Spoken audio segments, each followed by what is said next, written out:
વિરામ બાદ ફરી એકવાર આપનું સ્વાગત છે એબીપી અસ્મિતામાં। સમાચારોમાં આગળ વધીશું। ગુજરાત સહિત આજે દેશભરમાં રામનવમી પર્વની ધામધૂમથી ઉજવણી થઈ રહી છે। રાજકોટના જેતપુરમાં રામનવમીની પૂર્વ સંધ્યાએ તીનબત્તી ચોક રામમય બન્યો। શહેરનો તીનબત્તી ચોક દીપમાળાથી ઝળહળી ઉઠ્યો।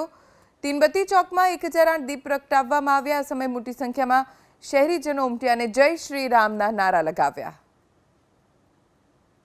आज पूर्व संध्याए जेतपुर अंदर लोकों अनेरो उत्साह है।